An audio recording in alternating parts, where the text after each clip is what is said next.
ഞാൻ തൊഴിലുറപ്പ് തൊഴിലാളിയാണ്. പണിക്ക് പോകും, പണി ഇച്ചിരി ചെയ്യുമ്പോൾ അണയ്ക്കും. അതുപോലെ ഇപ്പൊ എവിടെയെങ്കിലും യാത്രയ്ക്ക് ഒറ്റയ്ക്ക് നടന്നു പോയാൽ ഭയങ്കര അണവല്ല എനിക്ക്. പിന്നെ നടുവേദനയുണ്ടോ ചില നേരത്തൊക്കെ, തൊഴിലുറപ്പിന് ചെല്ലുമ്പോഴൊക്കെ നടുവേദനയൊക്കെ കാണുമായിരുന്നു. അരപ്പതിറ്റാണ്ടാണ് ഉഷ ഈ തീരാവേദന അനുഭവിച്ചത്. വീണ്ടും സർജറി നടത്തി കത്രിക പുറത്തെടുത്തു നൽകാൻ വണ്ടാനം മെഡിക്കൽ കോളേജ് തയ്യാറാണ്. പക്ഷേ ഇനി അവരെ വിശ്വസിക്കാൻ തയ്യാറല്ല. അതുകൊണ്ട് എറണാകുളത്തെ അമൃത ആശുപത്രിയിലാണ് ഇപ്പോൾ ഉഷ ചികിത്സ തേടിയിരിക്കുന്നത്. ഈ വണ്ടാനത്ത് ഓപ്പറേഷൻ ചെയ്യാൻ എനിക്ക് താല്പര്യമില്ല. എനിക്ക് പുറത്ത് എവിടെയെങ്കിലും കൊണ്ടുപോയി ചെയ്യാനാണ്.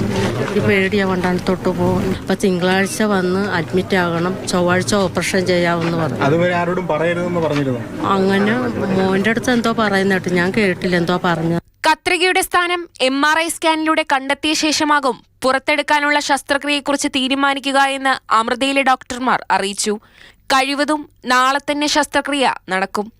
അതേസമയം സംഭവത്തിൽ നിയമ നടപടി സ്വീകരിക്കുമെന്ന് ഉഷയുടെ മകൻ വ്യക്തമാക്കി.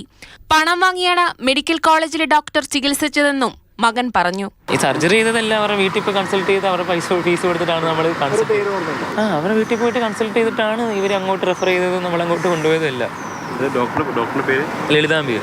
വണ്ടാനം മെഡിക്കൽ കോളേജിൽ സംഭവിച്ച ചികിത്സാ പിഴവുകൾ മാത്രം മതി സർക്കാർ ആശുപത്രികളുടെ വിശ്വാസ്യത നഷ്ടപ്പെടാൻ.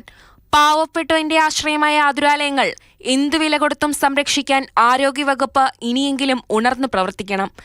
ഇതൊരു അപേക്ഷയാണ്. മാതൃഭൂമി ന്യൂസ്, ആലപ്പുഴ.